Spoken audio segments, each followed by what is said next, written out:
श्री कृष्ण के अनुसार ऐसा होगा कलयुग, जानिए इसके लक्षण। कलयुग में भगवान धर्म की स्थापना के लिए कल्कि का अवतार लेंगे।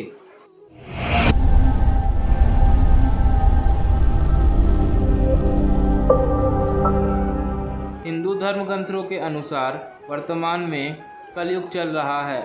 इस कलयुग के देव हनुमान जी व श्री गणेश जी माने जाते हैं, जबकि दृष्ट देवों में केवल सूर्यदेव शामिल है।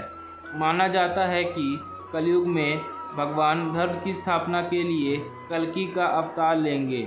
ऐसे में कलयुग के लक्षण के संबंध में एक कथा प्रचलित है, जिसके अनुसार द्वापर युग में जब पांडवों को जुए में छल से हराया जा चुका था और शर्त के अनुसार उन्हें वन में जाना था, तो उनके वन में जाने से पहले श्री कृष्ण उनसे मिलने आए। तब सहदेव ने उनसे पूछा, हे कृष्ण, हमने तो आज तक कोई भी पाप नहीं किया, फिर भी हमें ये कष्ट क्यों उठाने पड़ रहे हैं। तब कृष्ण ने कहा, प्रिय सहदेव, द्वापर युग अपने अंतिम चरण पर है। यह सब जो हो रहा है वो आने वाले कलयुग का प्रभाव है। इस पर युधिष्ठिर ने आश्चर्य से पूछा, वासुदेव, कलयुग तो अभी आया भी नहीं है और इसका इतना भयंकर परिणाम। जब कलयुग प्रारंभ हो जाएगा तो क्या होगा? कृपा हमें कलयुग में काल की गति कैसी रहेगी ये बताने की कृपा करें। इस पर श्री कृष्ण ने कहा, आप सभी भाई वन में जाएं और जो कुछ भी देखें आकर मुझे बताइए। उस आधार पर मैं आपको कलयुग की गति बता पाऊंगा। श्री कृष्ण के ऐसा कहने पर पांचों भाई वन में अलग अलग दिशा में चल दिए। कुछ समय बाद जब सभी लौटे तो आश्चर्य से भरे हुए थे। श्री कृष्ण ने मुस्कुराते हुए कहा कि अब आप लोग एक एक करके बताइए कि आपने क्या क्या देखा। तब सभी भाइयों ने अपना आश्चर्यजनक अनुभव बताया। युधिष्ठिर ने कहा कि हे माधव, मैंने एक दो सूंड वाले गज को देखा, इसका क्या अर्थ है? तब श्री कृष्ण ने कहा, बड़े भैया, इसका अर्थ है कि कलयुग में ऐसे लोगों का राज होगा जो दोनों ओर से शोषण करेंगे, बोलेंगे कुछ, करेंगे कुछ, मन में कुछ और कर्म में कुछ। ऐसे ही लोगों का राज होगा। इसलिए इस तरह की स्थिति आने से पहले आप राज कर लीजिए। भीम ने कहा, कृष्ण, मैंने जो देखा वो अत्यंत आश्चर्यजनक था। मैंने देखा कि गाय ने बछड़े को जन्म दिया है। जन्म के बाद वह बछड़े को इतना चाट रही है कि बछड़ा लहूलुहान हो गया। श्री कृष्ण ने कहा, मजले भैया, इसका अर्थ यह है कि कलयुग का मनुष्य अपने पुत्र पौत्रों का आवश्यकता से अधिक लाड करेगा। उनकी अपनी संतानों के प्रति ममता इतनी बढ़ जाएगी कि उनकी संतानों को अपना विकास का अवसर ही नहीं मिलेगा।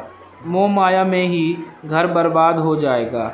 किसी का बेटा घर छोड़कर साधु बनेगा तो हजारों व्यक्ति दर्शन करेंगे, किंतु यदि अपना बेटा साधु बनता होगा तो रोएंगे कि मेरे बेटे का क्या होगा। इतनी सारी ममता होगी कि उस मोह माया और परिवार में ही बंद कर रखेंगे और उसका जीवन वहीं ख़त्म हो जाएगा। अंत में बेचारा अनाथ होकर मरेगा। अर्जुन ने कहा कि हे माधव, मैंने जो देखा वो तो इससे भी अत्यंत ज़्यादा आश्चर्यजनक था।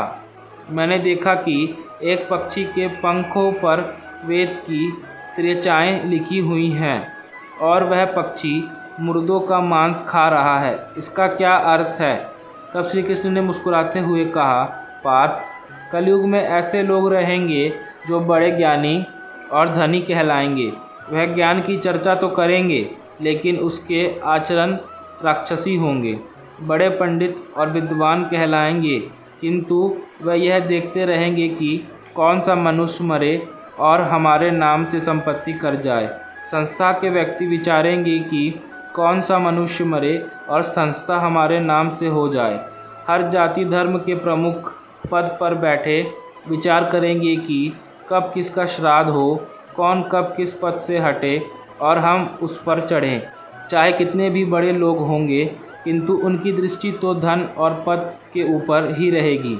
ऐसे लोगों की बहुतायत होगी। कोई विराल ही संत पुरुष होगा। नकुल ने कहा, भैया मैंने देखा कि एक पहाड़ के ऊपर से एक बड़ी सी शिला लुढ़कती हुई आती है और कितने ही विशालकाय वृक्ष और शिलाओं से टकराकर उनको नीचे गिराते हुए आगे बढ़ जाती है। विशालकाय वृक्ष और शिलाएं भी उसे रोक ना सकी। अंत में एक अत्यंत छोटा पौधा का स्पर्श होते ही वह शिला स्थिर हो गई।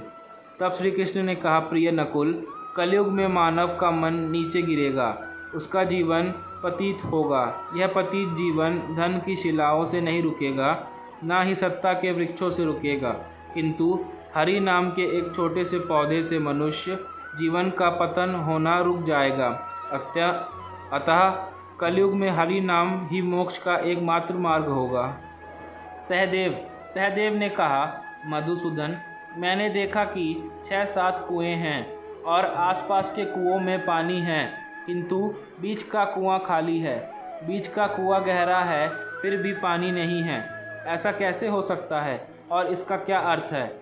इस पर श्री कृष्ण ने कहा, वत्स, कलयुग में लोग अपने लड़के लड़की के विवाह में, मकान के उत्सव में, छोटे बड़े उत्सव में तो लाखों रुपए खर्च कर देंगे, परंतु पड़ोस में ही यदि कोई भूखा प्यासा होगा तो यह नहीं देखेंगे कि उसका पेट भरा है या नहीं।